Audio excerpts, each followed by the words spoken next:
नमस्कार, आप देख रहे हैं खबरनामा हरियाणा। मैं आपके साथ दिवाकर कुमार।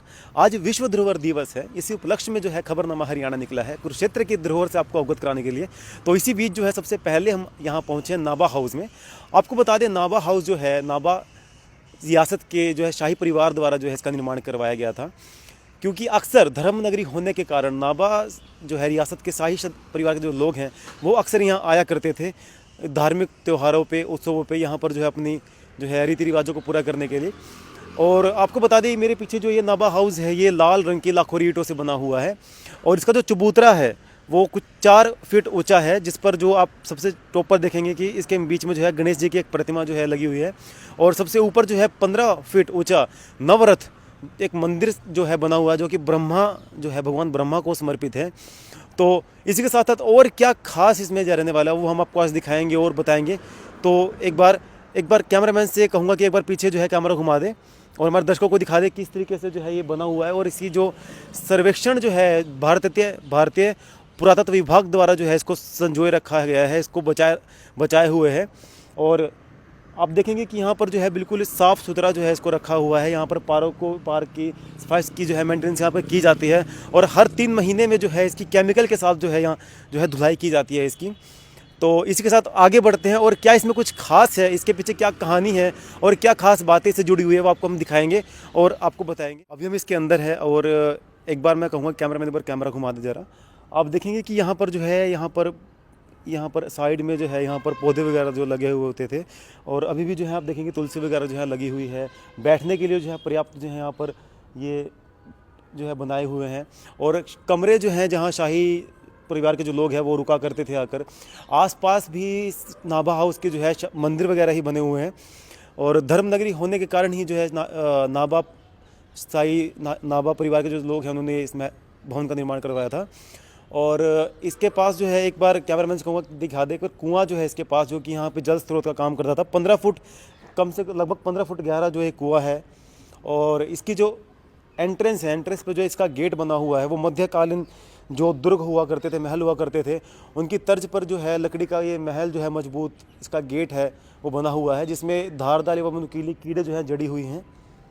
और फिर दोबारा बताएं आपको तो लाखोरी ईंटों से जो है ये बना हुआ है, लाल आपको दिख रहा होगा। अब आप देख सकते हैं कि ये इसका गेट है जो कि मजबूत लकड़ी से जो है बना हुआ है, जिसपे धारदार एवं नुकीली कीड़े जो हैं इसमें जड़ी हुई हैं।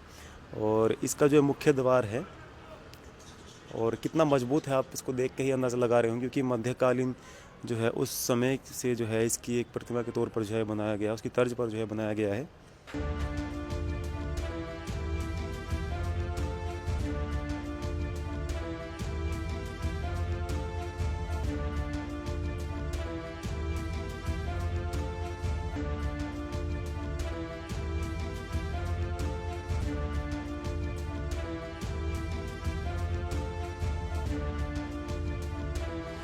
और इसके बाद जो है हम यहाँ पहुँचे हैं बौद्ध स्तूप, जो कि ब्रह्मसरोवर के किनारे जो है कुरुक्षेत्र यूनिवर्सिटी से जो है सटा हुआ है।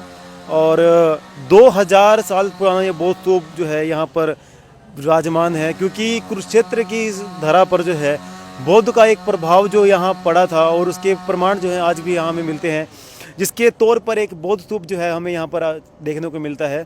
और श्रद्धालुओं की जो संख्या है, हज़ारों की संख्या में जो है श्रद्धालु यहाँ पर इसको देखने के लिए आते हैं। और एक बार मैं दिखाना चाहूँगा आपको मेरे पीछे कि ये जो बौद्ध स्तूप है ये जो है बना हुआ है।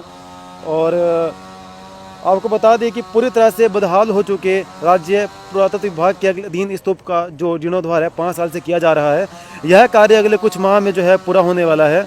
जीर्णोद्धार के बाद इसकी पूरी तरह से जो है कार्यकल्प हो चुका है, तो पर्यटकों का भी यहाँ रुख होने लगा है। हर रोज़ देश विदेश से सैकड़ों पर्यटक जो है यहाँ पहुँचते हैं। एक साल में जो पर्यटकों को दीदार करने का जो टिकट है वो लेनी पड़ती है और उसके बाद जो है यहाँ पर लोग इसके बारे में जो है जान पाते हैं, लोग यहाँ आते हैं। और ये करीब 3 एकड़ में जो है ये फैला हुआ है। और एक खास बात बता दें कि ब्रह्म सरोवर का जो मुख्य द्वार है वो भी इसके पास ही है, यहाँ से सटा हुआ है बिल्कुल।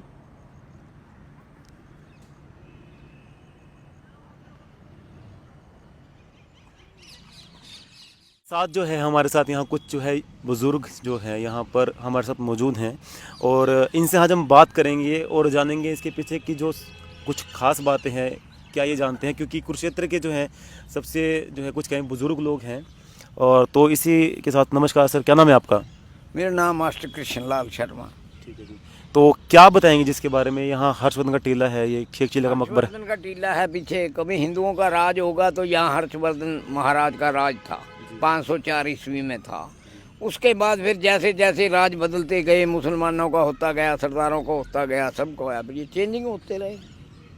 तो इसको तो मकबरा शेख चिल्ली कहते हैं भाई। अब ये पता नहीं भी ये कब से बना है कब नहीं बना, इसके बारे में नहीं हम जानते। क्या कहेंगे जी? मान्यता है कि ये एक रात में जो है बन के तैयार हुआ था, क्या कहेंगे? हमारा मन नहीं मानता, हमारी आत्मा ये नहीं कहती भी एक दिन में बन सकता है ये। लोगों का क्या है, अब लोग तो ये कहते हैं कि ये छोटी ईंट है, इसमें टाइल लगी हुई है, ये तुम्हारे सामने लगी है, हमें तो पता है ना। नहीं है तो छोटी, बाकी सुंदर जगह है, बैठने की है। हमारे जैसे बुजुर्ग आदमी आके यहाँ घूमते फिरते हैं, चलो बैठ जाते हैं, अपना टाइम पास कर लेते हैं। जैसे कि आप यहाँ से लोकल हैं जी? हाँ, यहीं से हूँ जी। ठीक है। तो क्या बताएंगे जी, मतलब आप तो पुराने हैं यहाँ के, शुरू से इसको देखते आ रहे हैं, क्या कहेंगे? शुरू से ऐसा ही है, क्या था पहले, कुछ चेंज हुआ? पहले ये पार्क नहीं था, ये पार्क नुमा नहीं था। यहाँ स्कूल का ग्राउंड था, बच्चे वॉलीबॉल फुटबॉल खेलते थे। उसके बाद फिर ये स्कूल चला गया, फिर इसकी मतलब इसको बनाया गया। यहाँ से कोई गिरी हुई चीज़ थी, क्योंकि अक्सर जो चीज़ें बनती हैं वो गिरती भी हैं। तो ये इन्होंने फिर ये क्या नाम है इनका महकमे का, पुरातत्व विभाग ने फिर इसको बड़ा सुंदर बनाया है। अंदर जाओ, ऊपर सफाई है, हर्षवर्धन टीले पे सफाई है। एक वो है एक ऊपर आगे लोग देखते हैं, पुरानी धरोहर देखते हैं, बस वो यही है। बाकी इसके अलावा और चीज़ें बहुत हैं यहाँ कुरुक्षेत्र में। आज धरोहर दिवस सुन है। हाँ, युवाओं से क्या अपील करेंगे? धरोहर दिवस है आज। अपन को क्या अपील करोगे? यही कहो भाई आके देख, जो देखने की चीज़ है, पुरानी बनी हुई है, बहुत अच्छी चीज़ बनी हुई है। आपके कहने से या मेरे कहने से कोई आने का नहीं कि यहाँ तो एक तो आप भी समझते हो कि जहाँ किसी को कहा जाए वहाँ कोई जाता है। एक मान्यता है कि यहाँ के लोगों में एक जो है कुछ बातें उड़ते हैं कि यहाँ पर जो है ना कुछ भूत प्रेत या पैरानॉर्मल कोई एक्टिविटी भूत जैसा भी प्रेत नहीं है। हम छोटे छोटे बच्चे थे जब पढ़ते रहे यहाँ, पढ़ते थे। हमने तो कुछ देखा नहीं, बाकी उन्होंने कुछ देखा हो तो पता नहीं। आप ये सोचो जहाँ खंडरात जगह होगी, जहाँ बंद जगह होगी, वहाँ तो वैसे भी अंदर जाओगे तो डर लगता है। बाकी ऐसी कोई चीज़ नहीं है। हाँ, यहाँ स्कूल था, मेरे ख्याल लोग कहते हैं लोग भी 1857 से यहाँ स्कूल है। उसके बाद 1962 में ये यूनिवर्सिटी के हॉस्पिटल के बराबर में चला गया, क्योंकि ये फिर उनके धरोहर वालों के कब्जे में आ गया ना। तो इन्होंने फिर कहा स्कूल वहाँ बना दिया गवर्नमेंट ने, और वहाँ अपना स्कूल ले गए। नमस्कार सर, क्या नाम है आपका? मेरा नाम सोमदत्त है और मैं ये जो गवर्नमेंट मॉडल संस्कृति स्कूल है उसमें हिंदी का प्राध्यापक हूँ। ठीक है। तो अध्यापक जी, क्या संदेश रहेगा? आज विश्व धरोहर दिवस है, क्या संदेश देंगे युवाओं को, लोगों को? ऐसा विश्व धरोहर दिवस है, जैसे हम हरियाणा की इस भूमि पर रहते हैं। हरियाणा यानी हरि की भूमि है, और हरियाणा की परंपरा है, हरियाणा के लोग जो है दूध दही का खाना कहा जाता है। यहाँ पगड़ी की परंपरा थी, धोती पहनने की परंपरा थी, और हरियाणा की जो लोक संस्कृति और जो लोक खान पान है वो भी इससे जुड़ा है। लेकिन आने वाली जो पीढ़ी है वो इसको जानती ही नहीं। हम मान लो आज भी गांव में जाते हैं तो गांव में धोती पगड़ी ये दिखाई नहीं देती, वरना बारातों में जाते थे तो बुजुर्गों धोती पुलिस यानी डोगा पुलिस कहा करते थे, 50-60 धोती में पहने हुए। आज तो नई पीढ़ी को पता ही नहीं धोती क्या है, पगड़ी क्या है। मुझे तो लगता है कि आने वाले समय में कुर्ते पजामे बंद हो जाएंगे, केवल पैंट कमीज दिखाई देगा। दूसरा, हुक्का वो जानकारी नहीं है, बाजरा खाना किस प्रकार दलिया खाते थे वो भी समाप्त हो गया। पहले हम सुनते थे कि हरियाणा की महिलाएं घाघरा पहनती हैं, फिर वो सलवार कुर्ते में। आज की पीढ़ी तो केवल पैंट जीन्स पहनती है। शादियों में भी कई परिवारों में देखने में आता है कि मम्मी केवल लहंगा चुन्नी एक ही देना, क्योंकि मैं तो कंपनी में काम करती हूँ, जीन्स पहननी है। तो हम बुजुर्ग बैठते हैं तो बातचीत करते हैं कि हो सकता है आने वाले समय में बरी में भी जींस देनी पड़े, क्योंकि अब धरोहर की बात करें, धरोहर तो धीरे धीरे समाप्त हो रही। अब ये बुजुर्ग बैठे हैं, इन बुजुर्गों को कुरुक्षेत्र का और अपनी हरियाणा की संस्कृति का जो पता है वो किसी को नहीं पता। मैं भी इनके पास इसीलिए आता हूँ कि इनके सानिध्य में, इनके चरणों में, इनके आशीर्वाद से कुछ सीख सकूँ। तो हरियाणा धरोहर दिवस पर यही है कि जो आने वाली पीढ़ी है, कम से कम उन्होंने अतीत नहीं देखा है, तो वो कहीं ना कहीं वीडियो के माध्यम से, यूट्यूब के माध्यम से अपने जो ग्रंथ हैं, चाहे वो विश्व स्तर के हों या अपने भारत के हों या अपने जिस हरियाणा में हम रहते हैं, उनको पढ़ना चाहिए। जैसे अभी कुरुक्षेत्र में विश्वविद्यालय के अंदर हरियाणा की धरोहर है, उस धरोहर में जाकर भी हम देख सकते हैं कि किस प्रकार के अपने यहाँ वस्त्र थे, किस प्रकार के बर्तन थे, किस प्रकार के लोग, हुक्के गिलास कितने बड़े होते थे। यानी आज 1 किलो दूध जिस आता है जिस डोलू में, उसमें 1 गिलास में आ जाता था वो। और हमारे जो हरियाणा दूध दही का है वो पीते भी थे, इसीलिए बलशाली भी थे, ताकतवर भी थे, ठीक है ना। तो मेरा यही निवेदन है कि जो संस्कृति लुप्त होती जा रही है उसको हम कम से कम जागृत करें और अपने बुजुर्गों के पास घरों में बैठें, क्योंकि उन बुजुर्गों के पास वो संस्कृति भी है, वो विचार भी है और उनको पता है क्या हम करते थे, ठीक है ना। किताबों में जाने से अच्छा है तो अपने घर में बुजुर्ग हैं उनको टटोल लें, उनसे पूछें दादाजी कैसा कुरुक्षेत्र था, दादाजी मेरी दादी जी क्या करती थी, हम किस गांव से आए थे, वो भी संस्कृति है, वो भी धरोहर ही है।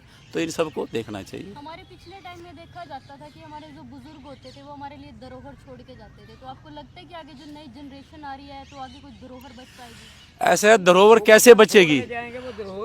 अब या तो युवा पीढ़ी का विदेश में जाने का स्वभाव हो गया, एक बच्चा है वही विदेश में जाता है।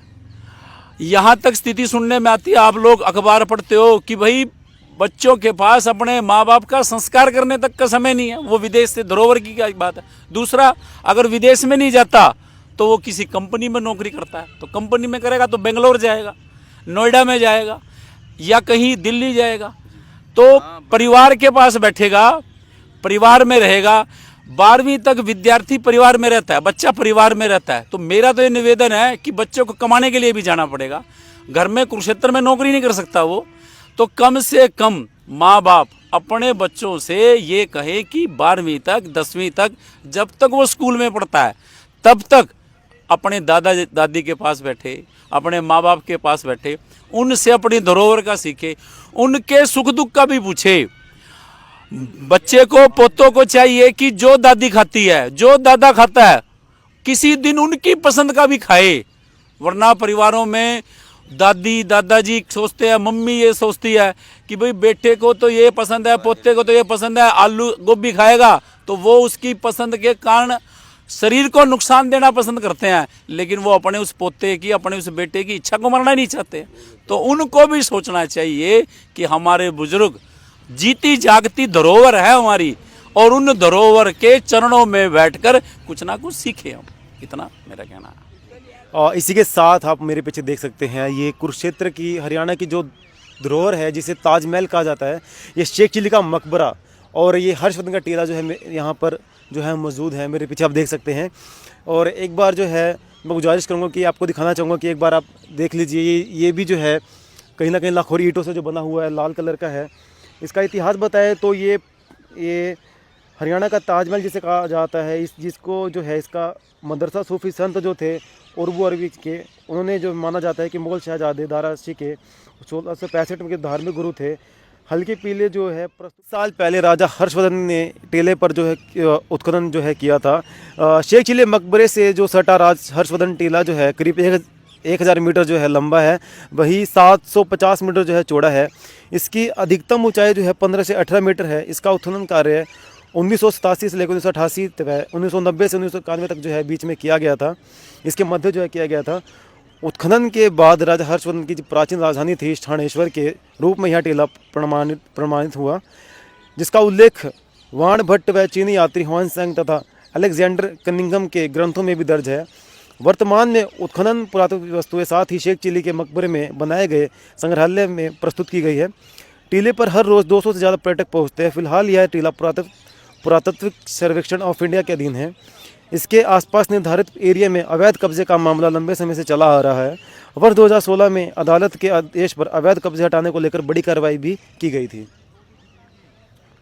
और राजा वहीर सिंह ने जो है यहाँ पर जो है इसे बनाया था, और फरीदकोट हाउस जो है यहाँ बनाया था 19वीं सदी में राजा वजीर सिंह ने।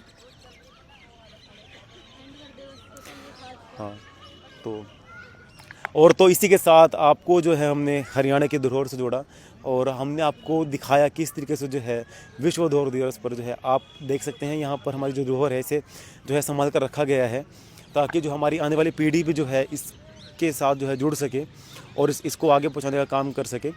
और कहीं ना कहीं जो है किसी भी देश की, किसी भी स्थान, किसी भी जगह की जो है वो जड़ है, वहाँ की जो है सभ्यता है, वो धरोहर है।